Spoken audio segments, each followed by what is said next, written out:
Well, greetings once again, everybody, and special greetings to all of you ministers that are here for the refresher course from around the world.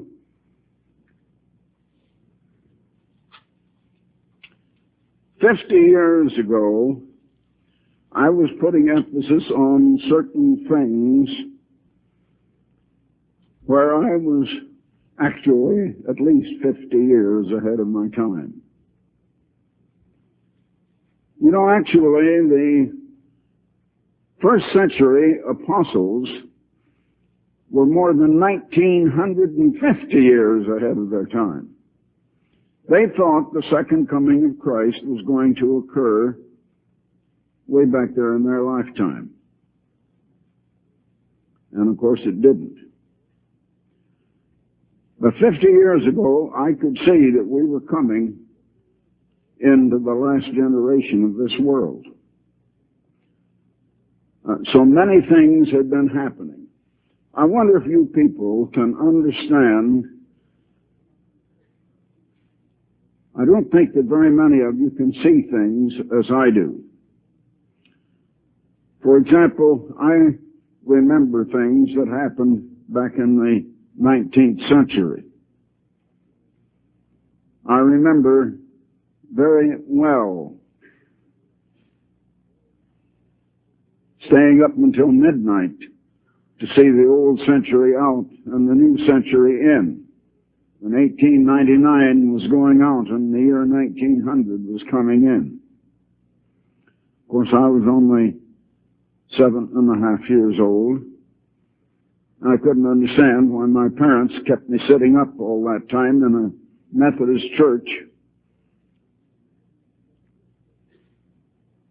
And they wouldn't let me go to sleep. And I wanted to go to sleep so badly. Sometimes children can't understand some of the things their elders do. But today it becomes a very solemn warning. And now the time is very imminent. The new United States of Europe is on the verge of going together. Now, it has gone together a number of times. Already, 5 times directly and a 6th time that the world hardly noticed. And we're waiting now for the 7th resurrection of the Roman Empire. And the whole world is going to be astounded, and I can tell you it could even happen next year. But along with it, I want to come specifically today into a certain subject I have not touched on, I think, for some years now. I think that perhaps most of you have never heard me speak about it. In fact, the booklet that we had on it has become out of print. And that subject is the mark of the beast. What is the mark of the beast? We began to see that I was ahead of my time, actually, and I think we've said publicly and in our advertising that The Plain Truth is a magazine that has always been ahead of its time on foretelling news events and giving the meaning of today's news, today's world news, what it means, where it's taking us, where we are heading, what is going to happen next. And now we're right at the time where the so-called Holy Roman Empire is going to be revived again. Now, those of you who saw the Bible study last night saw a lot of the events that led up to the present time. And it goes clear back to ancient Israel. Actually, God had raised up a nation. Let me go back even farther than that. In the time of Adam, after Adam made the wrong decision, rejected the Spirit of God, turned his back on God, decided to take to himself the knowledge of right and wrong, good and evil. Now, the knowledge of good and evil has nothing to do with dealing with matter and material things, with science, with technology, with such subjects as chemistry, physics, astronomy. It has nothing to do with building a house or building an automobile, but it has a great deal to do with your relationship with other people, but most of all, your relationship to God. And that's what the world has completely lost. Because the knowledge of good and evil not only represents knowledge of spiritual knowledge, spiritual things, attitudes, events, and what God has in store for those who love Him and not for others, but it is a matter of attitudes. And all troubles in the world come from the attitude that springs from the one human spirit with which every human being is born. Otherwise, you wouldn't have a mind. As I've said so many times, even a cow out in the field has a brain as good as yours. An elephant's brain is a great deal larger. I really don't know whether a cow's brain is a little larger or a little smaller. It's one or the other. But a cow seems to be rather stupid compared to a human being, because there's no spirit in connection with its brain. And it doesn't have attitudes of competition and strife and of coveting and the type of attitudes that we humans get into in relation to one another. But humans have forgotten all about, it seems, their relationship with God. We have all kinds of relationships with other humans. And so, husband and wife can't seem to get along together in so many cases. Parents and children, capital and labor, next door neighbors, group can't get along with group, race with race, nation with nation. We get into conflict, and it's all attitudes of mind. Now, God closed up the Holy Spirit. When He closed the tree of life, He closed the Holy Spirit. When Christ came, He said, I will build my church. He started it with 12 disciples. After He had taught them, on the day of Pentecost, the Holy Spirit came to them. And there were 120 actually that had followed Christ that received the Holy Spirit that day. Later that day, after Peter's sermon, about 3,000 others were baptized. Then the Holy Spirit was opened, but only to those that God would draw. Jesus said, no man can come to Him except the Father that sent Him draws him. And on that day of Pentecost, Peter said the Holy Spirit was for as many as the Lord our God should call. Go back and read it in the 2nd chapter of the book of Acts, about the 39th verse. As many as the Lord our God shall call. And let's see, wasn't it in the, I guess it was in the sermonette this morning. It was mentioned that you didn't volunteer to become a follower of Christ or to become a Christian. You were drafted. You're not a volunteer. God chose you, and for each one of you, you were chosen out of perhaps a few thousand others that were not chosen. And so I tried to tell you that there is a very, very great responsibility on you, because you've been chosen for something very great. Now, way back the time of Moses, many hundreds of years before Christ,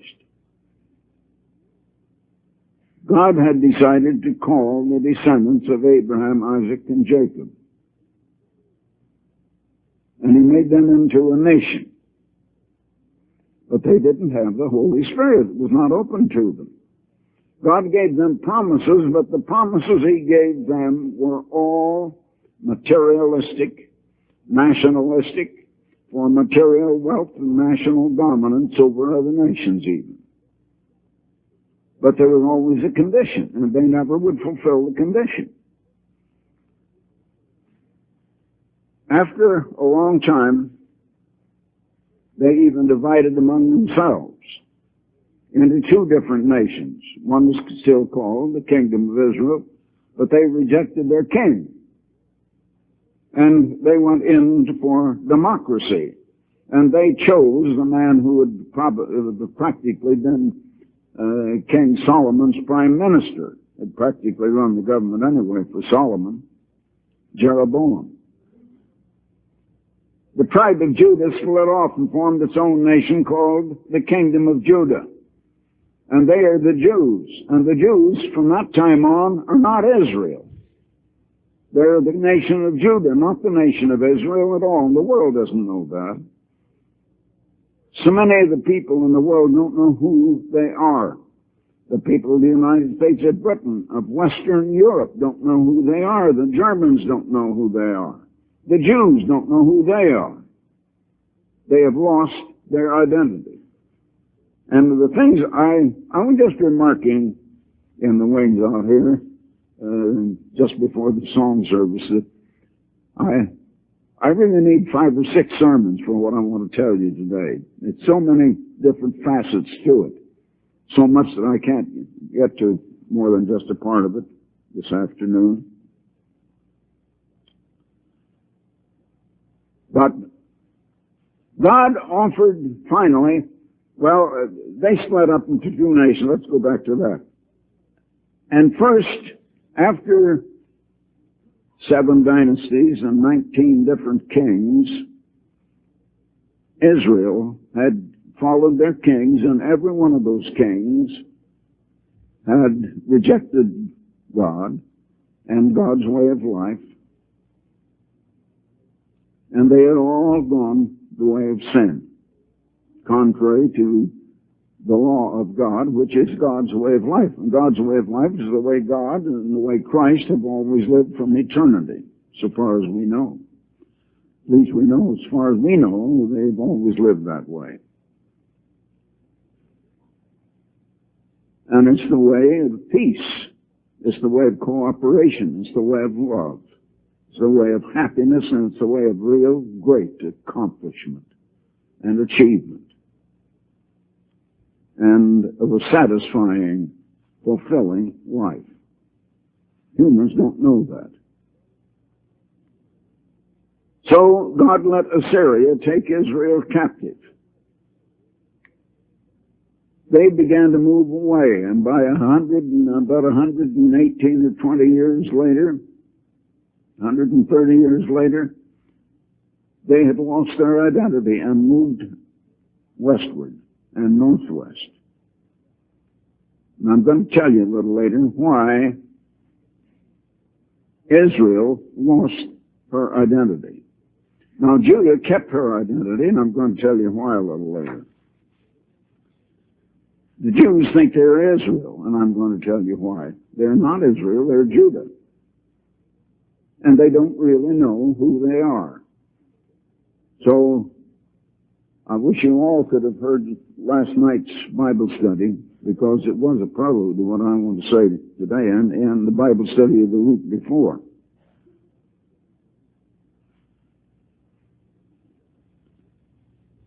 But I want to get back to this mark of the beast, because it's soon again now going to be enforced. And it has been enforced in the past, in ancient history. You probably, most of you don't even know that. Well, we will come to that. Anyway, then God used King Nebuchadnezzar of Babylon to take Judah captive, because they had turned away from God. Well, they never really turned to Him. They professed to, back in the days of Moses, but they never had really had done it.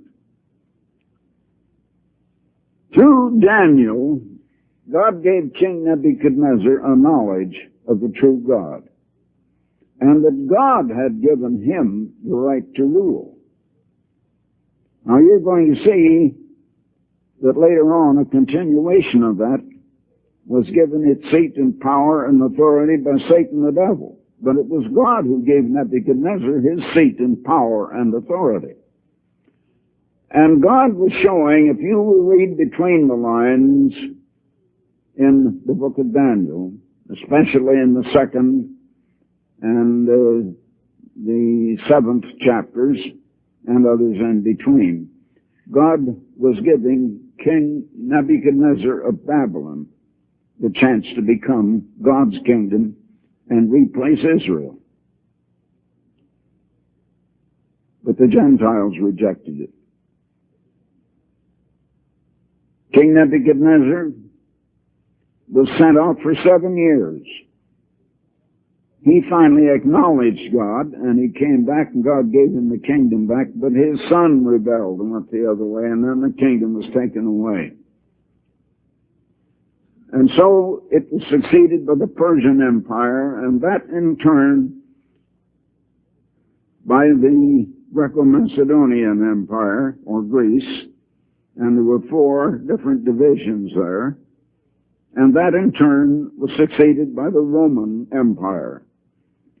The Roman Empire had begun about 31 BC and ruled until 476 AD, when the barbarians of the north conquered it and destroyed it. Then we had 3 nations, the Heruli, Vandals, and the Ostrogoths, that came in there for a few years, less than 100 years, in 476. But by 554, at the behest of the Pope at Rome, the Catholic Church had grown by that time rather powerful. Justinian, who was ruling the empire in the east. Now, the Roman Empire had been divided. There was the capital of Constantinople in the east. Constantinople today is called Istanbul, and which is the real metropolis of Turkey today.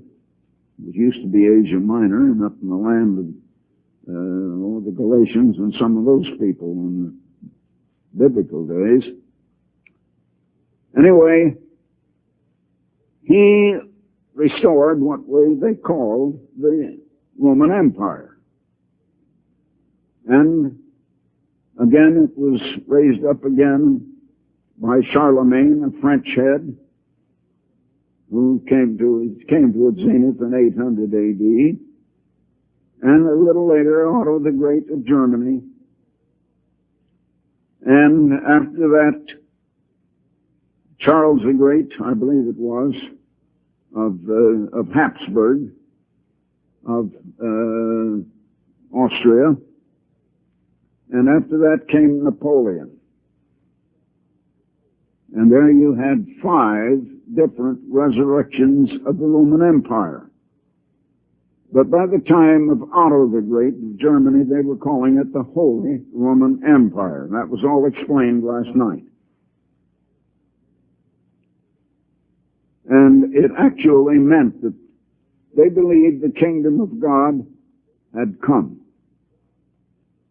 The Pope was called Vicar of Christ. Did you ever look up that word vicar in the dictionary? He has supposed to have a name on his crown. I don't think it's there. It's never been found. I've heard that it's supposed to be, I don't know whether I'm pronouncing it correctly, but as it would seem to sound out in English, vicarious filii dei, or something like that. I don't think there's any such words on the crown, however. But the word vicar means in place of. It does not mean the representative of. It doesn't mean that he represents Christ.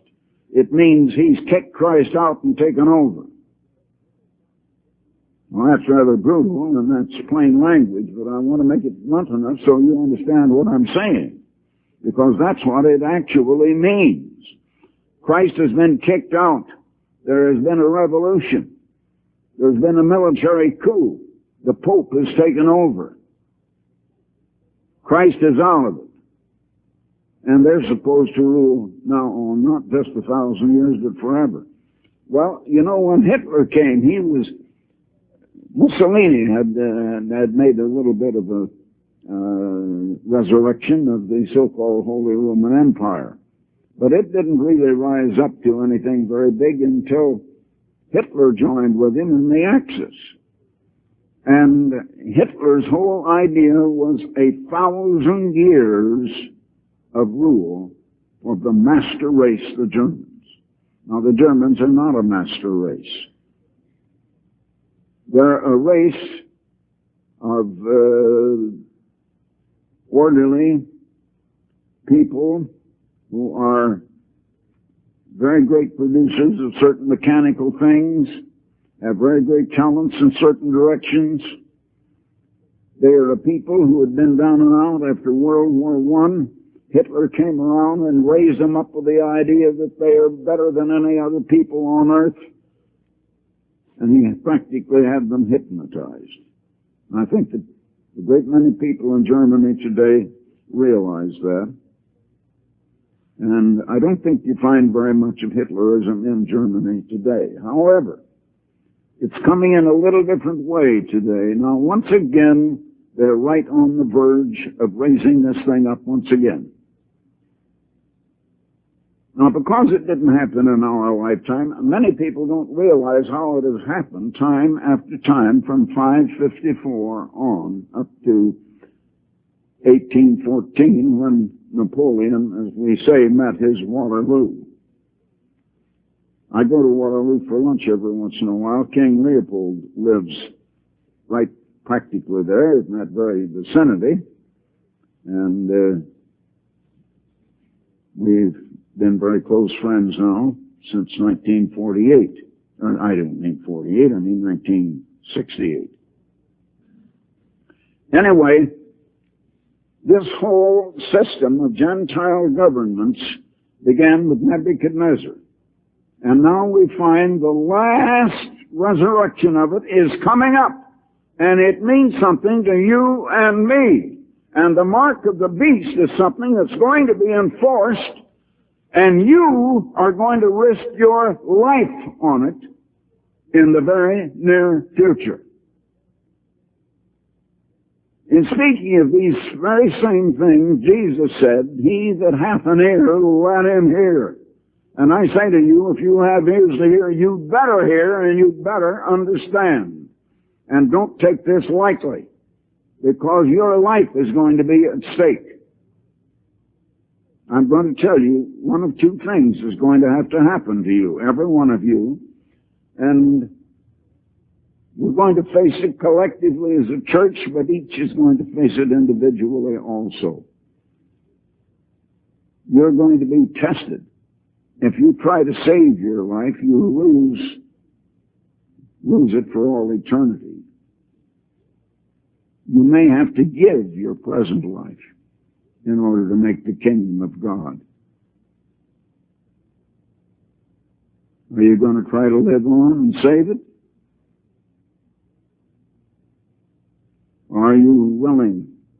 There's one place in the 12th chapter of Revelation where, after Satan has had the battle in heaven once again and has been sent back down to earth, where the saints loved not their lives unto death. And that's speaking of our time and our people and those of the Laodicean church to follow us almost immediately. And the Laodicean era of the church has not yet come, but it will. And I think that we're doing a whole lot to raise it up. But a lot of people have been hearing on the radio and on television, and they realize they're hearing a message that is utterly different from any other religious message they hear anywhere. And a lot of them, of course, say, well, how can one man be right and all the others wrong? Because all the others preach about the same thing. And millions have been reading it in the plain truth, because over 5 million copies I think it's gone down the last 2 months a little bit because of renewal subscriptions, but about 3 months ago it was up to 5.5 million, but it goes right back up again. I think it came down to about 5,000,001 or 200,000. And in another few months it'll be right back up there and then going on towards 6 million, God willing. We hope. All right, now I want to get back and I want to pick up this story in Revelation 13. It really starts in the 2nd chapter of Daniel. Now you know the story of the 2nd chapter of Daniel. King Nebuchadnezzar had finally put together the first great world empire. Civilization started with city-states. Nimrod is the first one we have a record of in, I believe it's the 5th chapter of Genesis, something like that. Nimrod built Babylon, Nineveh, and a number of other cities. And for a long time, the only governments were in cities. Each city had its own government, and we had what they called city-states. And each city had its own king. They didn't call them mayors, they called them kings. And then they got into nations. And we had ancient Egypt, and we had ancient Greece, and certain other, and of course there was ancient Assyria. And later came the Medes, the Persians, and others. But Nebuchadnezzar got even many of those together into a world empire of a number of nations. The first world empire. Nebuchadnezzar had a dream. He saw a great image. And that image showed what was going to happen beginning with him. It was a great image. I forget what it was. I think it was 10 feet tall, or else it was a great deal taller than that. Anyway, we've shown you pictures of it on the television program and in the magazines. The head was of gold. That represented Nebuchadnezzar. Now it started there, and it showed what was going to happen as we come down through the image. Its breast and arms were of silver. That was the next empire to succeed him, or the Persian Empire. And then later on would come Greece, or the Greco-Macedonian Empire. And that was the belly and thigh of brass. And then came the Roman Empire, and its 2 legs, because Rome was divided. And Satan's kingdom is divided, and part of the Roman Empire was in the east and part in the west. Now, incidentally,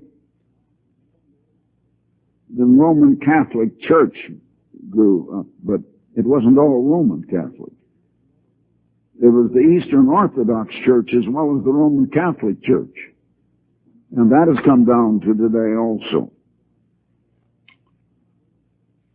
However, the Roman Empire fell in 476 and 554, as I said a while ago. Justinian was brought from Constantinople over to Rome to restore the empire in the West.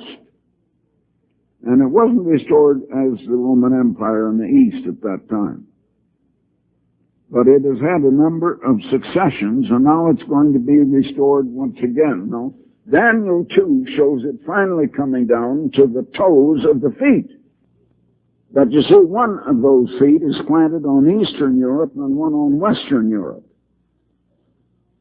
And it comes down to the final end of the second coming of Christ and smashing this whole succession of Gentile governments on the toes of the feet.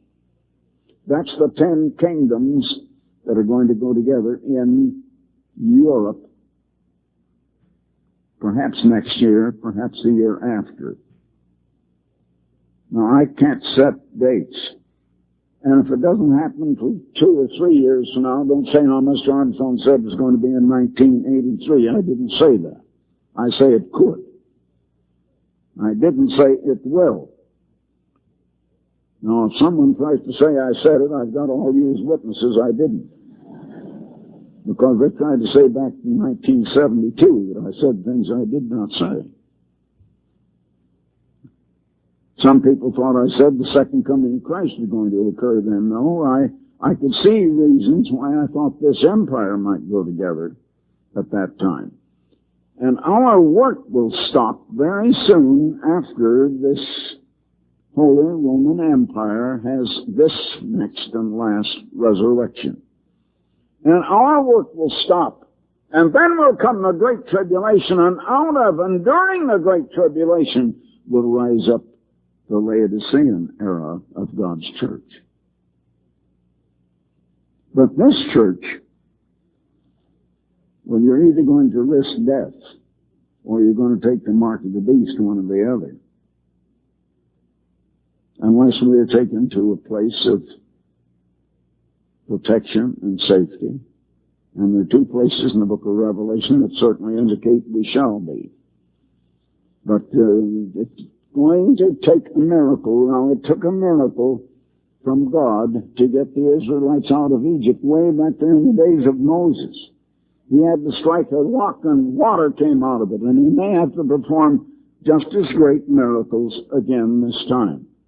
You better begin to believe in miracles because your very existence may depend on it.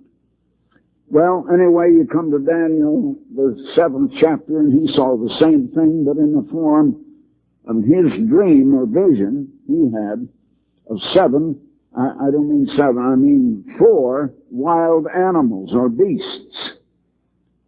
The first was a lion, and that was the Chaldean Empire.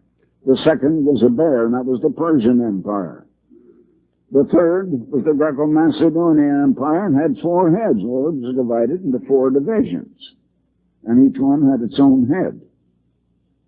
And then that made up 6 heads, and then the Roman Empire, the 7th head, and that was a 4th beast he saw. Of course, it had 1 head, but it was stronger than any of the others, and stamped over the territory of all of them and replaced them all, the Roman Empire.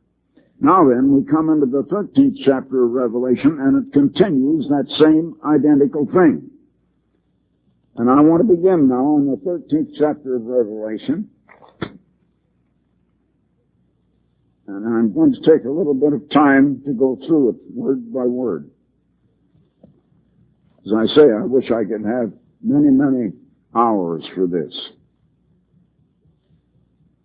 Now, John is telling here in the book of Revelation what he saw in a vision, like a dream. He was on the Isle of Patmos, and he was being shown the time of the day of the Lord, and that's the time when God will step in and intervene in world affairs, and it'll climax in the second coming of Christ, and then the 1,000-year rule under Christ.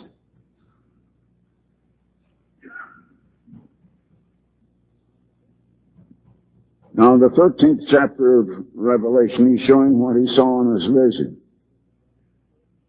He says, "And I stood upon the sand of the sea, and saw a beast rise up out of the sea, having 7 heads and 10 horns. And upon his horns 10 crowns." Now notice the crowns were not on the head.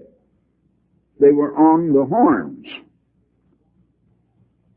And upon his horns 10 crowns, and upon his heads the name of blasphemy. So there's something evil about it.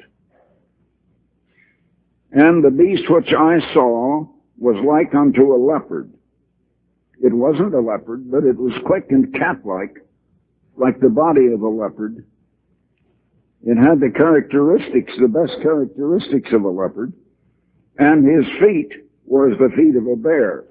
The most powerful part of a bear are its feet, and it had the strongest part of a bear, because it was a very powerful thing. but it wasn't a bear. It just had the feet like a bear.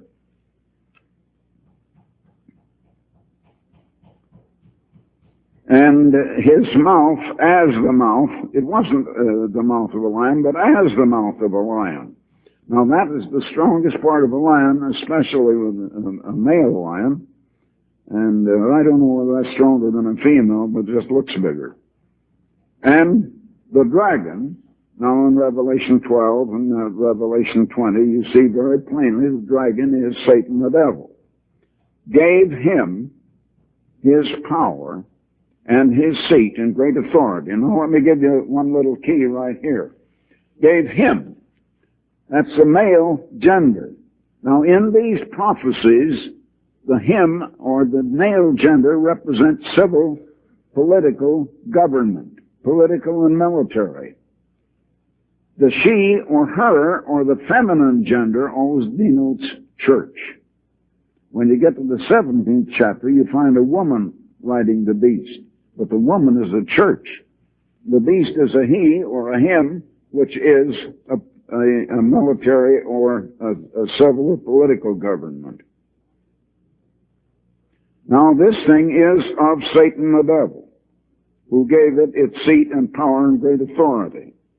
Now this whole system, as it started, God gave Nebuchadnezzar his seat and power and great authority. But by the time it gets down to this point, and I'm going to show you that this includes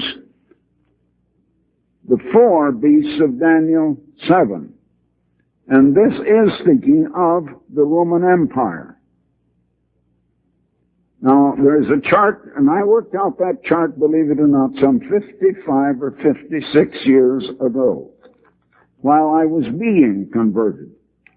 God showed me the truth. Now, if you take, the only way you can understand this, and there are other chapters in Daniel that bear on the same thing, it's a very complicated thing, and the only way you can understand it is like a large problem in arithmetic or mathematics, and it is greater than you can figure out in your head alone. You have to put it down on paper and add and subtract and divide and multiply on one thing and another, and it gets a little confusing. You take 10,897 and divide it by 32 and multiply that by 4 and then subtract 822 and something else. Now, have you got the answer? Anybody here got it? No, I haven't either. You can't do that. You have to put a thing like that down on paper to get it. Well, that's what I did. I guess no one else ever thought to do that. And verse 3, I saw one of his heads as it were wounded to death, and his deadly wound was healed, and all the world wondered after the beast. Now, I want you to notice the time sequence. It has been healed, and now since it's healed, the whole world is wondering after the beast. Let me give you a little bit here in the Revised Standard Translation. And the beast was given a mouth uttering haughty and blasphemous words, and it was allowed to exercise authority for 42 months. Now this mouth with haughty, blasphemous words. Brethren, I don't want to accuse human beings. And this is all ancient history anyway, not anyone now living. But that was the popes at Rome. And here you have the Roman Empire and its deadly wound. It was wounded to death, but the mortal wound, this is the Revised Standard now, was healed, and the whole earth followed the beast or wondered after the beast. Now that's the beast after it is healed with wonder. Men worship the dragon, which is Satan the devil, and he is the god of this world, and Brethren, I don't think we realize it, but the world is worshiping Satan. For he had given his authority to the beast, and they worshiped the beast. The beast now healed, which is now, after Justinian, from that time on, saying, who is like to the beast, who can fight against it? And the beast, now this is the healed beast after 554, was given a mouth uttering haughty and blasphemous words. That mouth didn't come until after 554. And it was allowed to exercise authority for 42 months. Now, a day for a year in those times meant 1,260 years. And it was, when it started in 554, and it ruled for 1,260 years. Now, if you can figure that, that takes you to 1814, and that is when Napoleon was finally defeated at Waterloo. It opened its mouth to utter blasphemies against God, blaspheming his name and his dwelling. That is, those who dwell in heaven. And of course, those who dwell in heaven are angels that are described in the 4th and 5th chapters of the book of Revelation.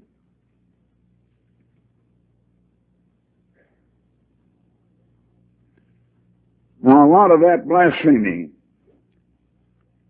I have been in Rome and down at the Pope's summer palace at Castel Gandolfo, and seen 5,000 people just screaming and frantic as if they were in a trance or a frenzy. Viva Papa! Viva Papa! And calling the Most Holy Father. The Most Holy Father. That's a title that belongs only to God. And they do give that to the Pope even to this day.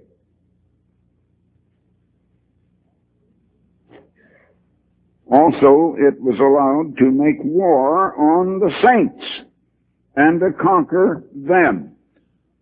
And thousands and even up to a few million Christians or professing Christians were put to death, and I'm going to show you because of the mark of the beast. Because they wouldn't accept it. But I'll come to that later. And authority was given it over every tribe and people and tongue and nation. That is, of course, it's speaking about Europe and the different languages. And they have different languages in Europe. And all who dwell on the earth will worship it, everyone whose name is not written before the foundation of the world in the book of life of the Lamb that was slain from the foundation of the world. Well, in the King James it said the Lamb of God slain from the foundation of the world. It was decided at the foundation of the world, the time of Adam, when Adam rejected the tree of life, that Christ would come as the second Adam and be slain to pay the penalty of our sins. Now, coming to the next verse, verse 9, I believe it is. If anyone has an ear, let him hear. If anyone is to be taken captive, to captivity he goes. Now, this is coming down to a time now when it does apply to us.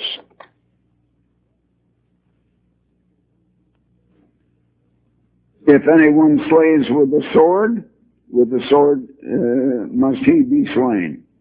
Here is the call for the endurance and faith of the saints. Then I saw, John says, well, he's seeing in a vision now, another beast. Now, who and what is this beast? Another beast, which rose up out of the earth. The first beast was out of the sea, and this one was out of the earth. And had two horns like a lamb. And it spoke like a dragon. I believe that's a little different in the King James.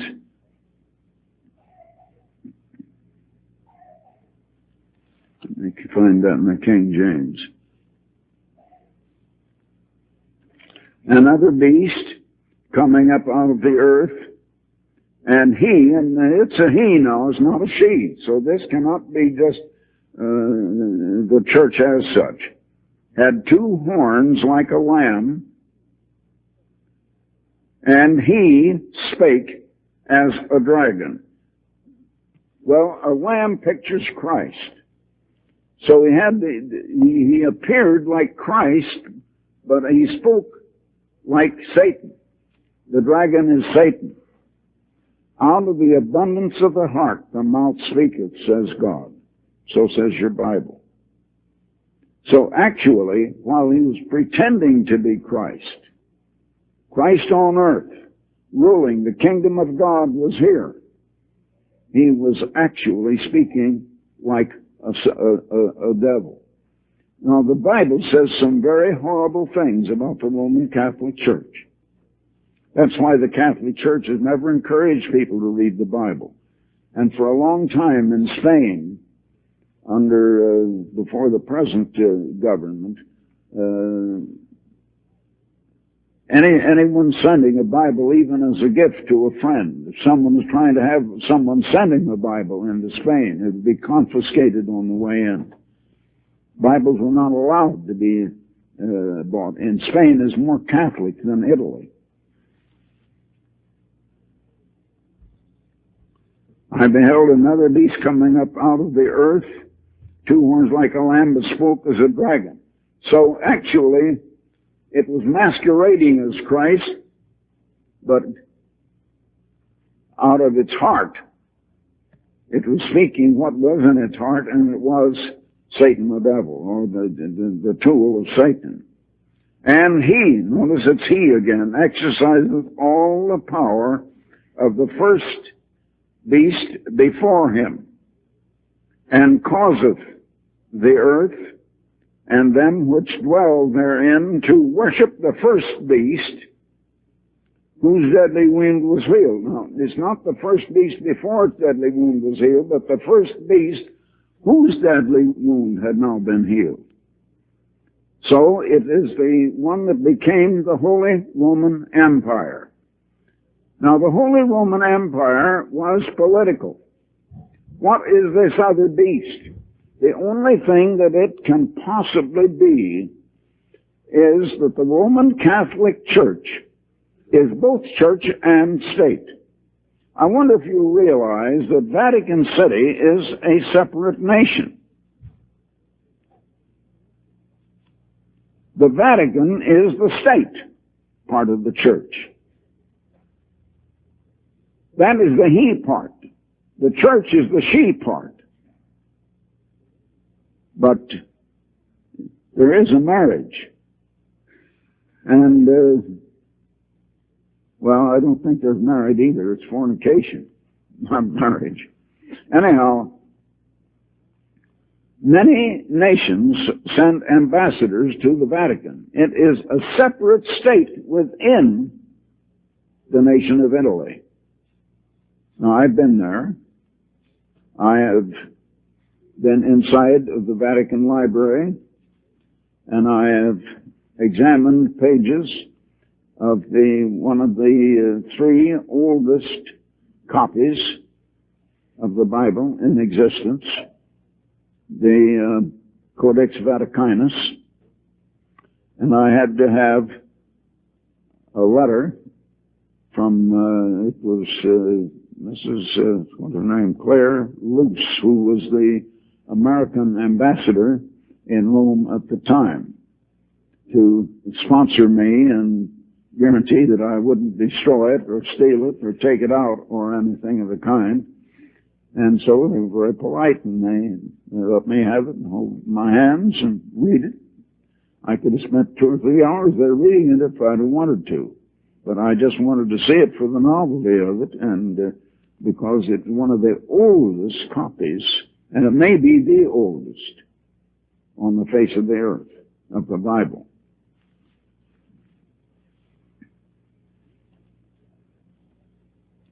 He exerciseth all the power of the first beast before him. Now this is really the government part of the Roman Catholic Church. But this is the political government part, and it did exercise the power. The popes were on top of it, and the political rulers had to do what the church said. I want to tell you, they're coming to the place of doing that again. And just recently, in Germany, there has been a new law passed that the holy days to be observed as rest days or national holidays are to be decided by the church, and they must be either Roman Catholic or Protestant.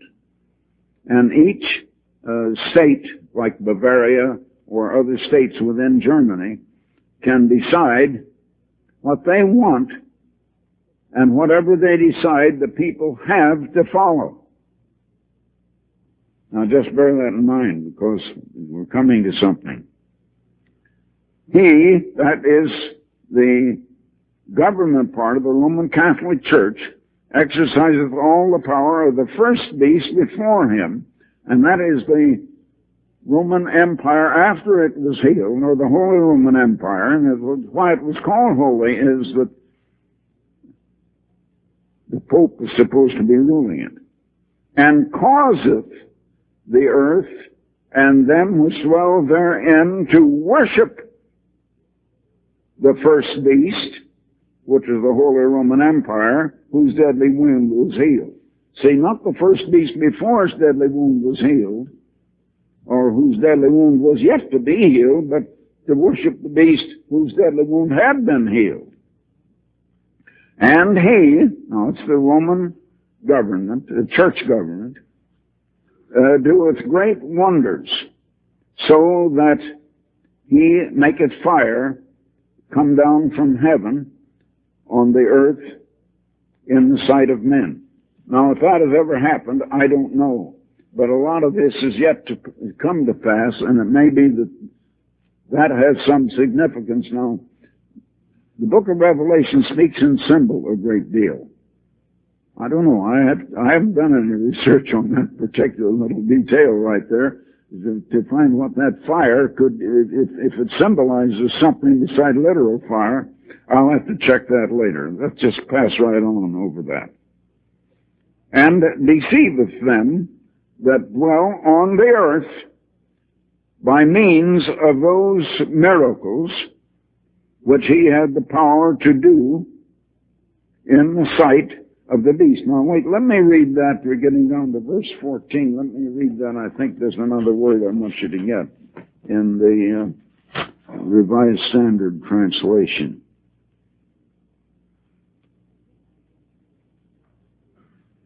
But all those who will not worship the image of the beast to be slain. In other words, they had to worship this, had to worship this government or be slain. The government of the Catholic Church. He had power to give life to the image of the beast.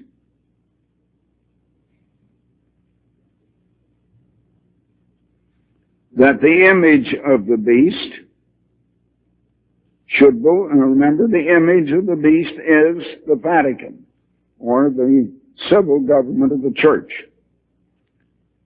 and cause that as many as would not worship the image of the beast should be killed, and he causeth all, both small and great, rich and poor, free and bond, to receive a mark. Now we come to the mark of the beast. To receive a mark in their right hand or in their foreheads, and that no man might buy or sell. Now, to buy means to purchase whatever you need. Food, clothing, buy a new home, buy an automobile, whatever. Or sell. Now, that means you can't engage in the business of buying and selling And you won't have the money, you won't have the wages to buy anything with. That no man might buy or sell save he that had the mark or the name of the beast or the number of his name. Here is wisdom. Let them that hath understanding count the number of the beast, for it is the number of a man, and his number is 666, or 666. 666. Now, of course, people have tried to count that in every way. People have said that that mark of the beast is this and that and the other thing. It was the fasces on the dimes years ago. Because the fasces was a Roman symbol of ancient Rome, the Roman Empire. And it was Franklin Roosevelt's NRA, some people said. People normally read a thing like this and just make up on their own imagination what they think it is. But remember, the Bible itself must interpret the Bible. And the Bible must explain its own symbols. And we can't use our own ideas. If I give you my idea, I'm not leading you properly.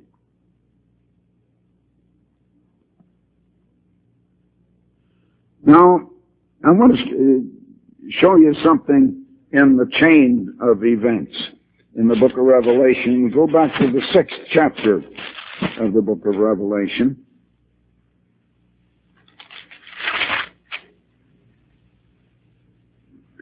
And there were you remember, the four horsemen. And the first was a false Christ. Those that were coming, saying that they were the representatives of Christ. Not that they were Christ, but the representatives of Christ, and deceiving many. They were preaching that Jesus was the Christ and deceiving the many. After that came war, and then came famine, and then pestilence and death. Let's see, there was first the false Christ, then war, then famine, and then pestilence. Out of the four horsemen. Now, let me see. Go back to the 6th chapter, and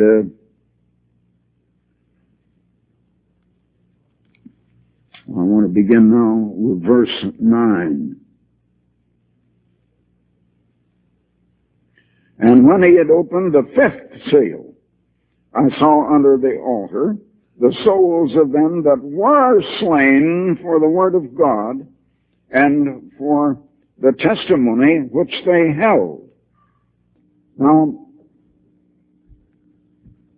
way back in the Middle Ages, some reports say there were millions that were killed because they would not bow down to worship the papacy, and because they would not observe Sunday, and they kept the Sabbath instead of Sunday. They cried with a loud voice, saying, How long, O Lord, faithful and true, dost thou not judge and avenge our blood on them that dwell on the earth? Now, they are dead, but it's like their blood is crying out for vengeance. Of course, they're dead. They don't know anything until the resurrection. But this is just as if they were, it's all like an allegory, as if they were crying out, why don't you avenge our blood? And God hasn't done it yet. And that's been 1,000 years or more ago, since a lot of them were martyred. And white robes were given to each one of them. Now, white robes always represent righteousness, that they should rest yet a little season. In other words, remain dead in their graves yet a little season, until their fellow servants also and their brethren that should be killed as they were killed, should be fulfilled. In other words, there's going to be another martyrdom of saints. Now, in ancient history, long before any of us were born, there were thousands and millions. It used to be sport in Rome. In fact, maybe several of you may have visited Rome, and you've gone into the great Colosseum there, where they used to throw Christians on a Sunday afternoon. It was a Sunday afternoon sport. They had lions that were real hungry. They let the lions get hungry. Then they turned the lions loose, and the Christians on the arena, no place for them to go. And the lions would get them and tear them apart and eat them up, and the people used to watch it with glee. As the lions tore them open, they'd bleed, and the lions would eat them up. Now, that kind of thing has happened. We think that there's never been a time when people could be as fiendish and as evil as some things are now. I think perhaps they've been more so in the past. It just wasn't as widespread in general as it's got to be now.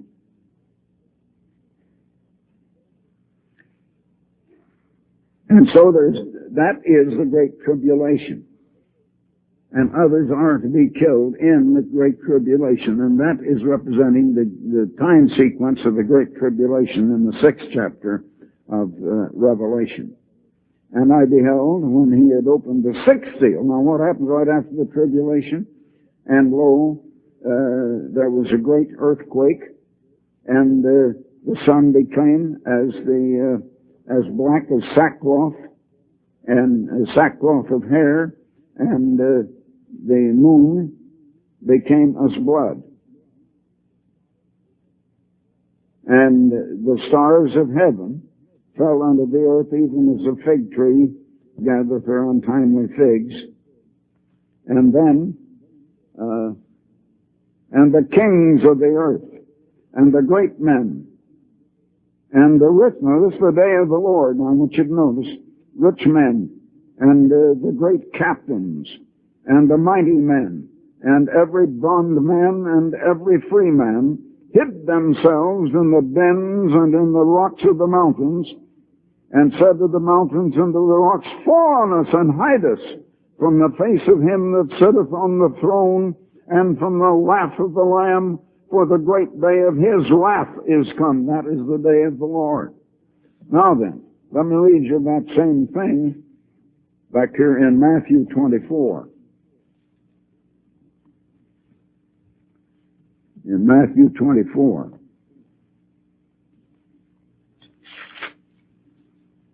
I hadn't marked this. I hadn't intended to use this, but I want to.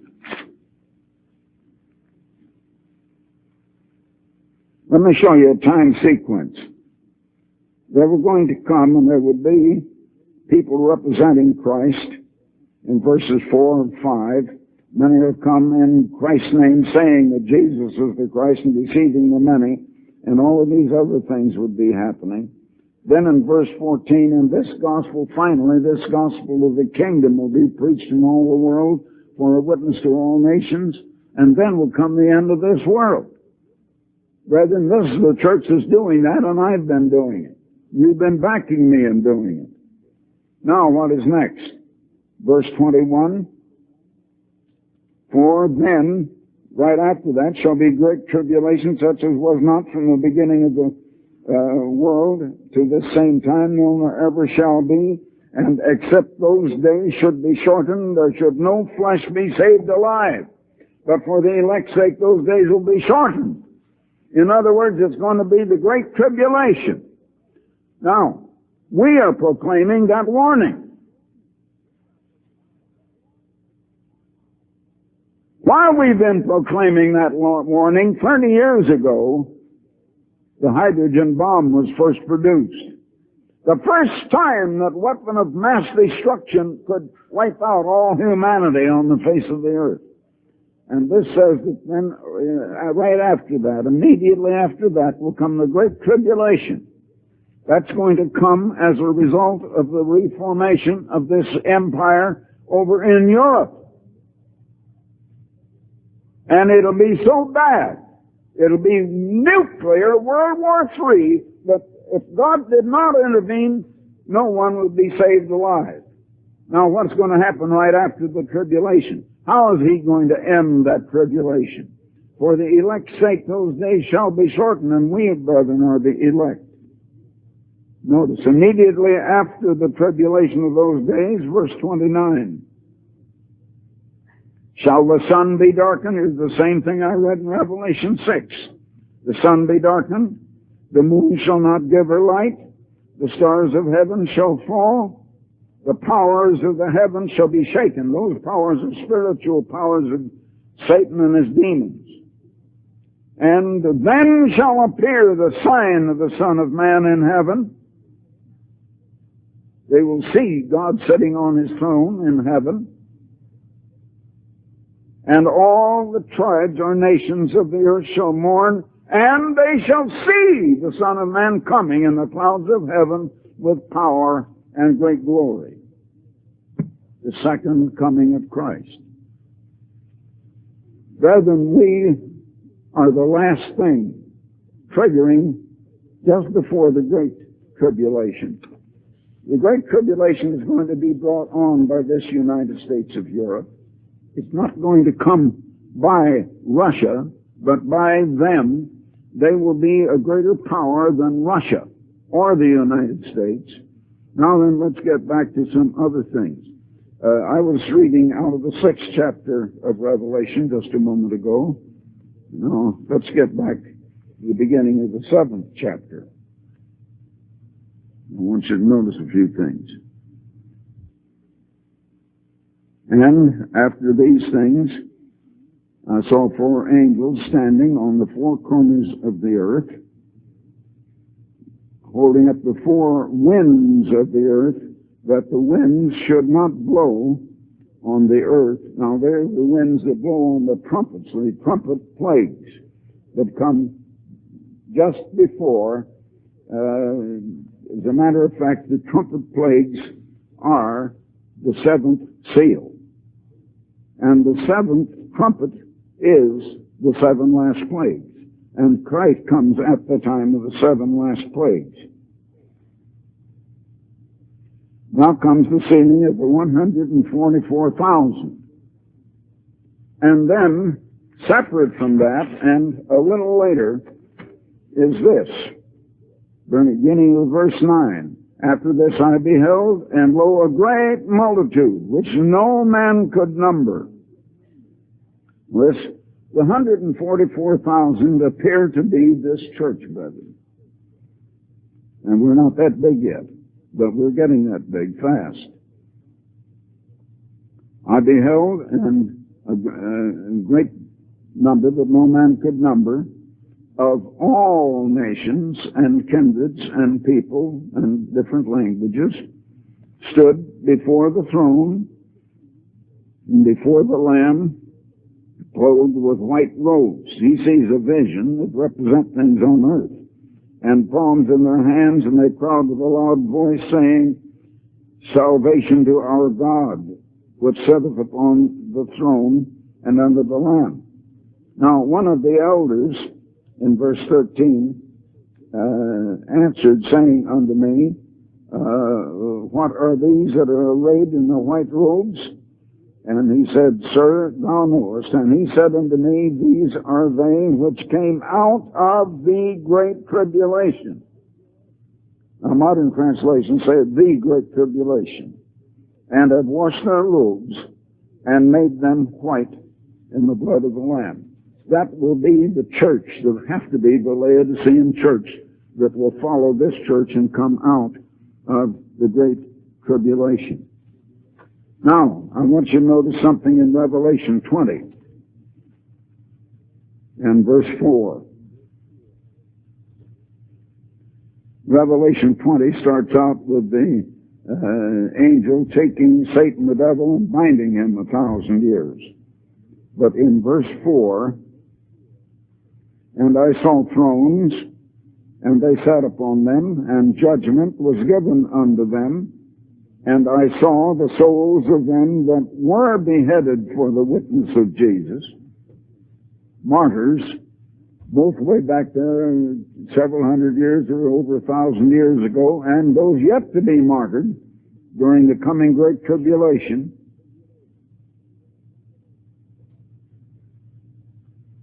And judgment was given unto them.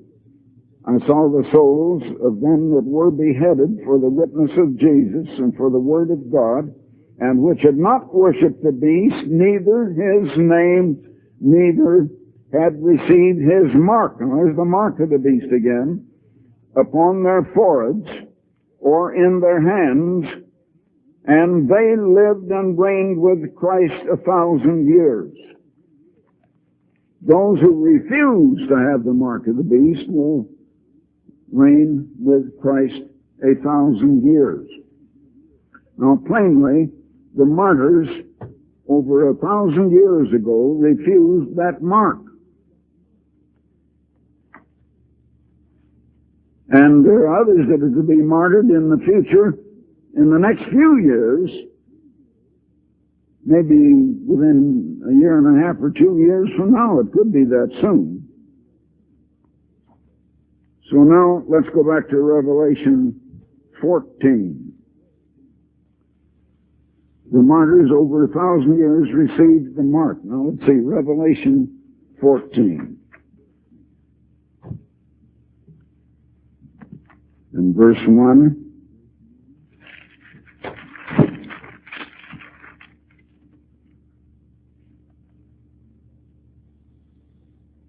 And I looked, and lo, a Lamb stood on the Mount Zion, and with him the 144,000, having the Father's name written in their foreheads. Now, where is the mark of the beast to be written? The mark of the beast will be on the stamped in their forehead and in their hand, so that they can't buy or sell, or you can't hold a job and have money to buy or sell. Now I'll take verse 4, just to skip and get the important ones. These are they which were not defiled with women, and they are virgins. That is, spiritually speaking, not defiled with, in other words, with the churches of this world, but are virgins from that point of view. Plainly referring to this church. These are they which follow the Lamb whithersoever he goeth. These were redeemed from among men, being the first fruits unto God and unto the Lamb. Again, we are the first fruits, brethren. How many times did we see that? And we get that on the day of Pentecost. Now, beginning with verse 9. And there were now 2 angels with messages, and the third angel followed them, saying with a loud voice, If any man worship the beast and his image, and receive his mark in his forehead or in his hand. Here it is again about the mark of the beast. The same shall drink of the wine of the wrath of God, which is poured out without mixture into the cup of his indignation, and he shall be tormented with fire and brimstone in the presence of the holy angels and in the presence of the Lamb at the second coming of Christ. If you do not receive the mark of the beast, you may be killed. You may be tortured. You may be martyred. If you do receive the mark of the beast, then this is going to happen to you, and you will not ever make it into the kingdom of God. And brethren, every one of you may personally, in the next 1.5, 2, 5 years, maybe 10 years, I can't set a date, but it's very, very imminent now. And the time has come to warn. You're going to have to make a decision. You better know what is the mark of the beast.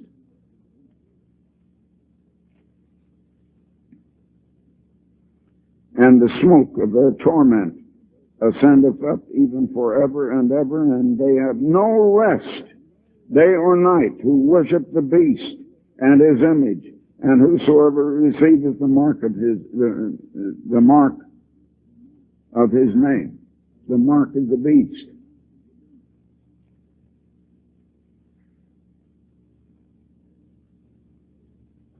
Here is the patience of the saints. Here are they, now these do not have the mark of the beast, that keep the commandments of God and the faith of Jesus. On the one hand are those who have the name of God in their forehead, and when it comes to work and things, they have the commandments of God. And one of those commandments tells you what day you can't use your hands in work. And that day is the Sabbath day. It has something to do with the commandments of God. Now, why would Satan the devil use a church to try to make you break one of the commandments of God? Satan is a great deceiver. Satan is a great deceiver. I want you to notice there are two classes. One will have the mark, and they will be martyred, and many things are going to happen to you by the police and the police state. And they're going to take over this country. If you're not killed in the war and the famine and the pestilence that's coming and prophesied to come almost any time now, then you're going to face this. But if you reject the mark, let's see, Revelation 12:17. I don't remember why I put that right in here. Let's get that. Revelation 12:17. Oh yeah, that's it. And the dragon was wroth with the woman, and went to make war with the remnant of her seed, which keep the commandments of God, and have the faith of the testimony of Jesus Christ. That's the Word of God, the Bible. And what churches do have it? Brother, and I had to find out, way back there 56 years ago now, that the churches do not believe the Bible, they do not follow the Bible, but they preach precisely the opposite of the Bible. And when it comes right down to following the Bible, this is the only church I know. The Sardis church did as far as they went, but they didn't go far enough. They didn't even know what is the true gospel. They didn't know what will happen during the millennium. They knew there'd be a millennium, all right. But they didn't have the true gospel, the kingdom of God. They don't know we can be born of God. They have the Bible as far as they've got it, but they only have a little of it. But now, the martyrs did not have the mark of the beast. Those who obey the human government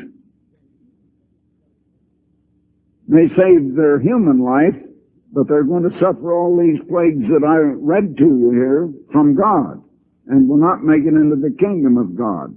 Those who obey God may be tortured. Let me tell you what kind of torture. They used to run needles right up under your fingernails and thumbnails into the quick, and boy, that does hurt. All right, let's get, I wanted to prepare you. Now I'll give you one.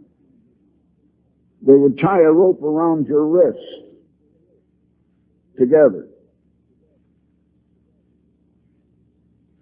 They would tie another rope around your ankles, holding them together.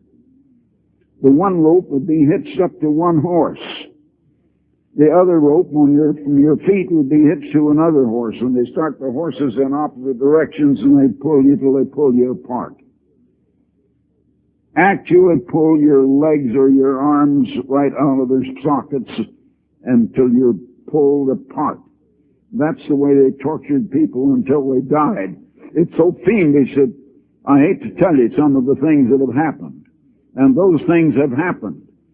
And former people have gone through that in order to keep the commandments of God.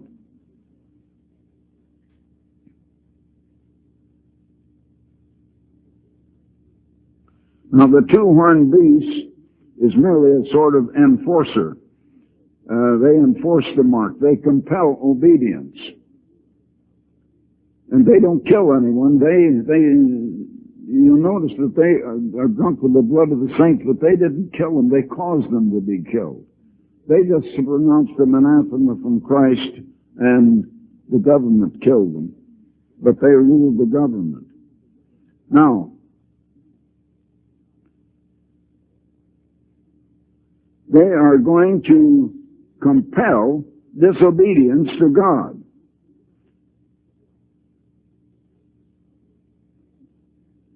But they are not going to compel you to lie.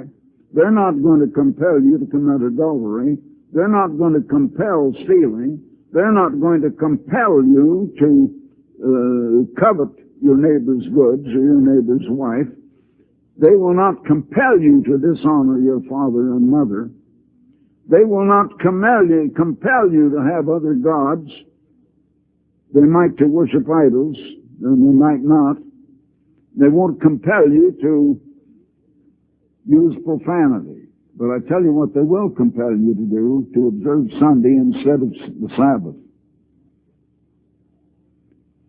Now they call the Sabbath the Lord's Day. They say the church changed it. And the church did change it, the Roman Catholic Church, but God did not. Cardinal Gibbons of the Roman Catholic Church wrote in my earlier life, that he's dead now, but I remember when he did, he wrote this, that you may search the Bible from Genesis to Revelation and you cannot find one word in the Bible authorizing the sanctification of Sunday. The Bible everywhere enforces the sanctification of Saturday, the seventh day of the week. But he said, you Protestants have to admit the authority of the Roman Catholic Church that is branded on you when you observe Sunday, because you have no other authority for Sunday but that of the Roman Catholic Church. And it came out of the sun worship that they brought in the so-called Christianity and put the name of Christ on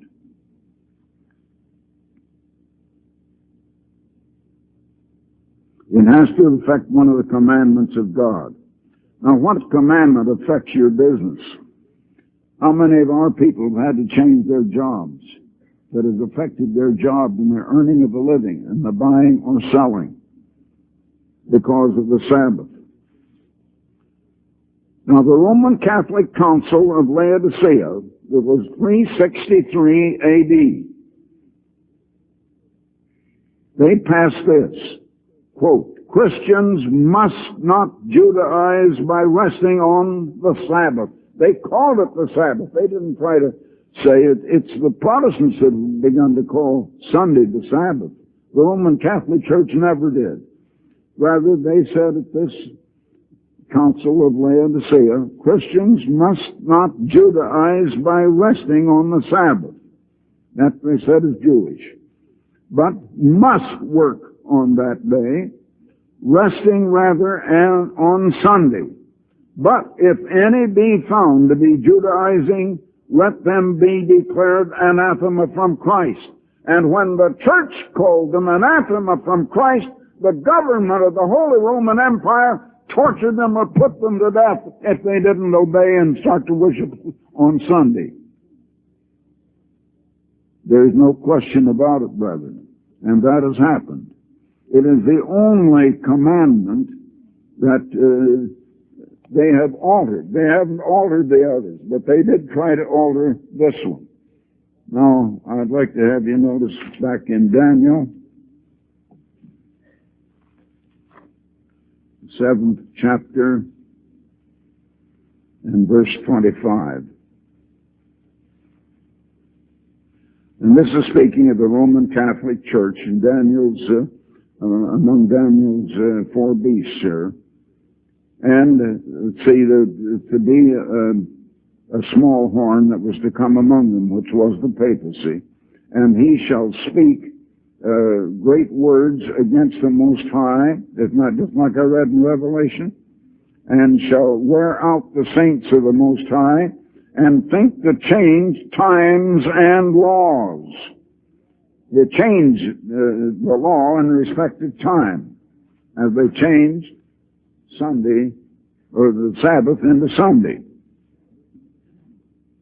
And they changed the day from beginning at sunset to beginning at midnight. And they changed the months from the new moons to the way it is. They've changed times all along, and it all came through the Roman Catholic Church.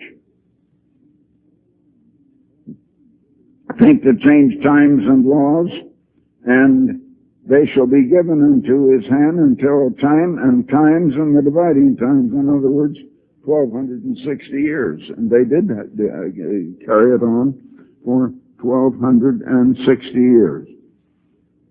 Now, I want you to notice that the Sabbath is not a mark. It is a sign. And I want to show you there's a difference between a sign and a mark. A sign is something that a man hangs out in front of his business.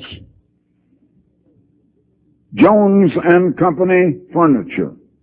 Now that identifies, it tells who owns it, it tells what it is. It's not a drugstore, it's not a men's clothing store, it's a furniture store. A sign identifies, but the merchant hangs it out of his own accord. It's not branded on him. He takes that himself and puts it out. A sign is always something that you hang up yourself to identify. Or even a doctor would have a little neat sign outside of his door. But it identifies who's in there, who's in that room. Now let's turn back for a moment to Exodus 31. Beginning with verse 12. And the Eternal spake unto Moses, saying.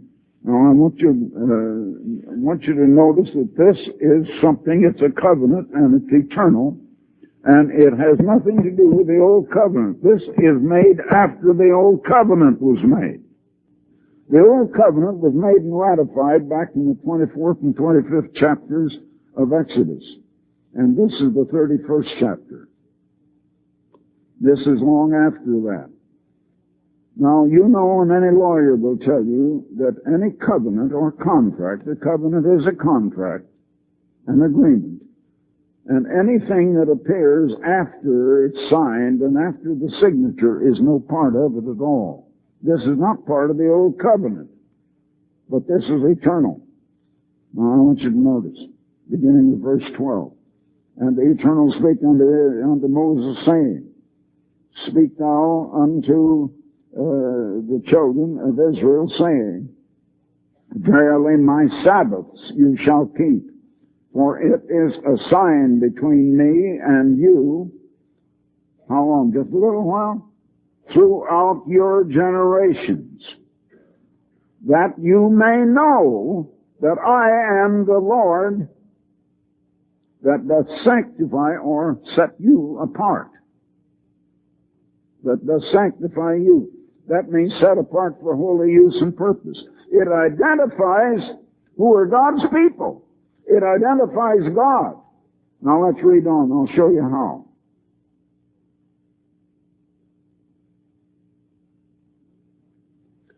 You shall keep the Sabbath, therefore, for it is holy unto you. The world doesn't want to put any difference between the holy and the profane. This one church is one church that does, brethren, and you'll have to begin to put difference between the holy and the profane. The Sabbath day is holy. Your first tithe, which is God's tithe, is holy to Him. You are stealing if you use it. You are stealing if you use the Sabbath day. It belongs to God. It's not your time, it's God's. You shall keep the Sabbath, therefore, for it is holy unto you. Everyone that defileth it shall be put to death. Now that was, of course, in the nation Israel. It was a death penalty. For whoever doeth any work therein, that soul shall be cut off from among his people. 6 days may work be done, but the seventh is the Sabbath of rest, holy to the eternal. Whosoever doeth any work in that Sabbath day, he shall surely be put to death. Now, there was a death penalty in Israel if you don't keep the Sabbath. The beast now says there's a death penalty in their law if you don't break the Sabbath. You see how Satan wants to contradict, and yet he tries to counterfeit what a lot of people think it is the Sabbath. Wherefore the children of Israel shall keep the Sabbath, to observe the Sabbath throughout their generations for a perpetual covenant. A perpetual covenant. This is a covenant. It is a sign between me and the children of Israel. That is, it identifies them as God's people.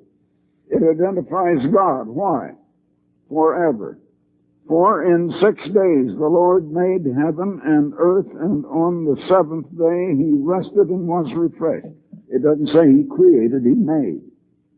And you find that he did create a few things. He created the land, animals, and people on that day. But he didn't make the earth at that time. He was remaking its surface, as you find in the 103rd Psalm and verse 30. Oh, there's so many of these little things that so many people in the churches of this world just don't understand in the Bible.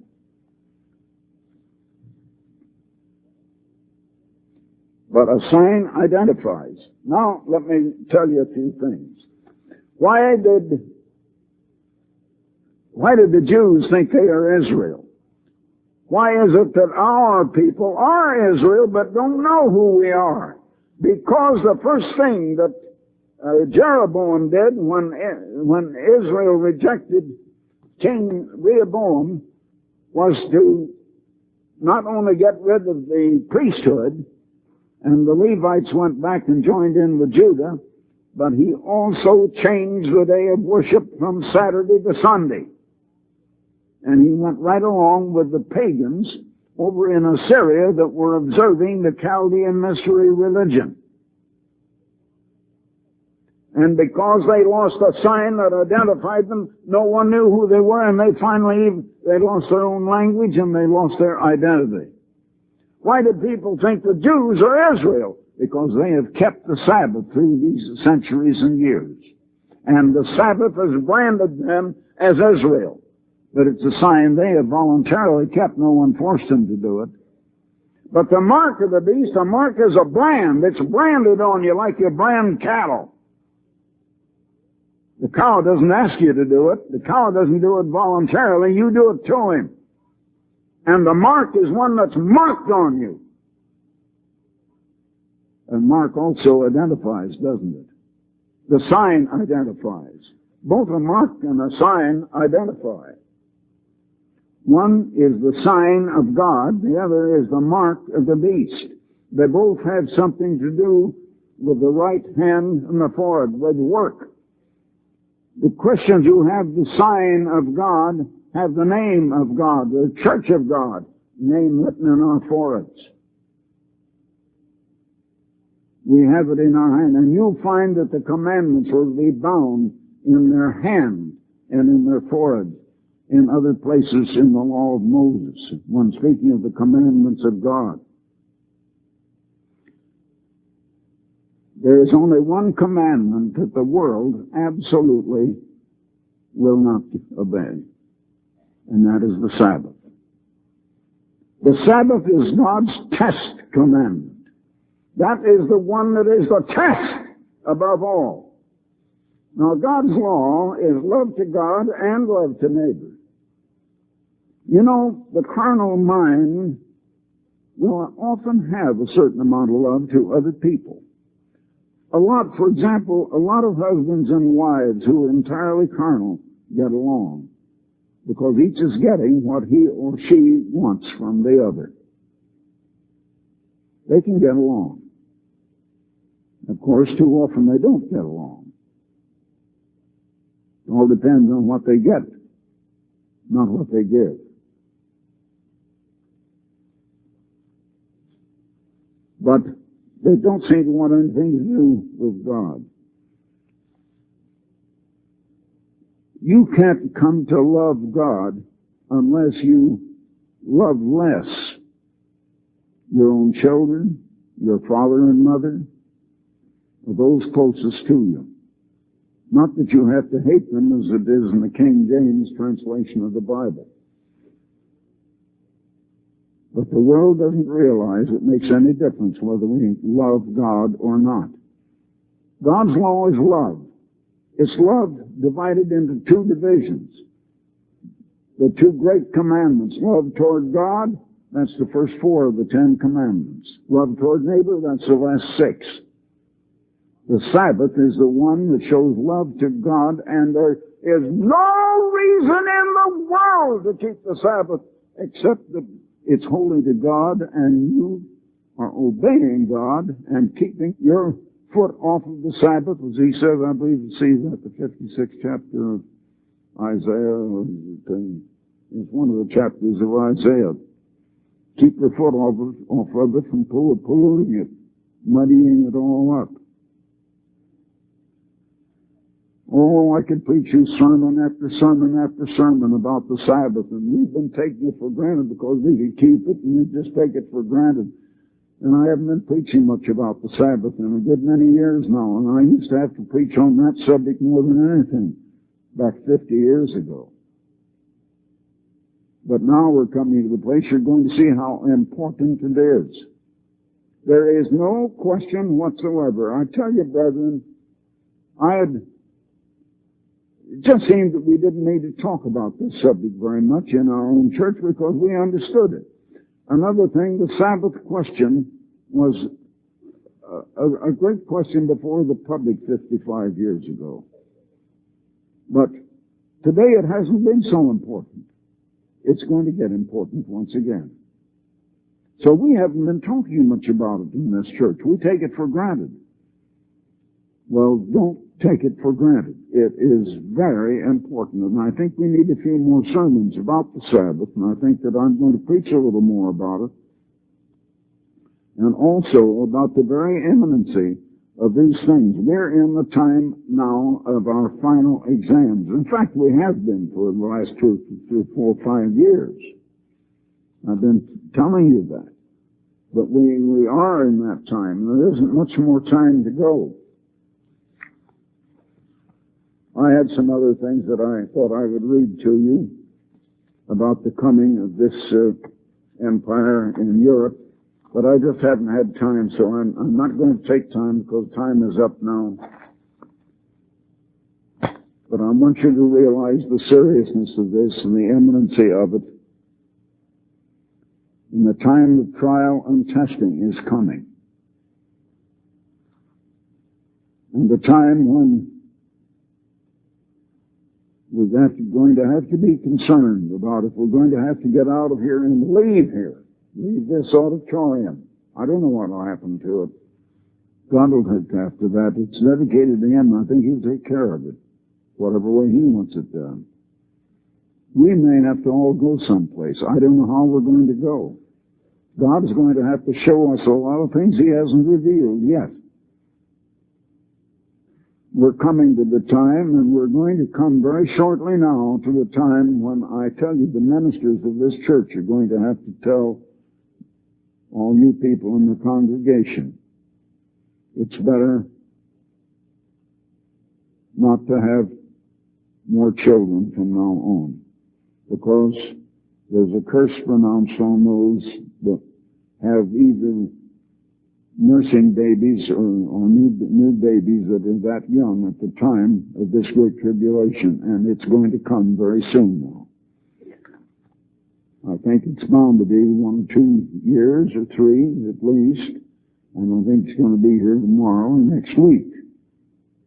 And don't misunderstand me. I'm not setting the date. I'm just telling you it is very, very imminent. I wish I had time to read you some letters here. And there's one very important man that has a lot to do with this getting of Europe together. Well, he's one of the 2 most important men. And he's going to come. He wants to have a meeting with me, and I just missed a meeting with him on this last trip. But there is to be plenary meetings of the European Parliament, which is that division of the people of the common market trying to get this together as a political union. And their meetings, it's the same as the San Francisco Conference that drew up the charter for the United Nations. And they expect to have their charter for that all completed by, I believe it was, no, I forget the date again. I had it given to me again yesterday. It's in early March. I think the 7th or 8th of March, something like that. It's supposed to be completed by that time. Now, things are going together faster than you realize, and most of it is not hitting the public press. You aren't going to read it for a while in the public press, but I get it confidentially from those on the inside. And I have, fortunately, had access to them. And I want to tell you that it is moving. They say it's not moving fast enough for them. They're very disappointed that it isn't moving faster. But they're putting everything back of it that they can. And we got to put everything back of getting ourselves ready that we can. I'm going to have to declare a time of fasting and prayer in the next 2 or 3 weeks. But I'm not going to do that this minute, today. I want to think it over, and I'll send it out in a general letter to the whole membership, and at least to the ministers who will announce it in their respective churches. So it'll be maybe just a week or two. From now on, brethren, until the kingdom of God is not going to be all peaches and cream. If you think it's going to be just all beautiful and everything is hotsy-topsy and dandy, forget it. We're in for nothing but trouble, and the whole world is. But we are on God's side, and that means He's on our side, doesn't it? And we need to get a little better on His side. And we're going to have to do some fasting and praying, and I'm going to set aside a time for fasting and prayer in the next few Sabbaths. So that's it for now, brethren. But whatever you do, keep close to God from now on, because I want to tell you that times are different, and the devil knows he has but a short time. Now, maybe we don't know it. We better wake up to the fact that he does only have a short time, and that means we only have a short time to be ready.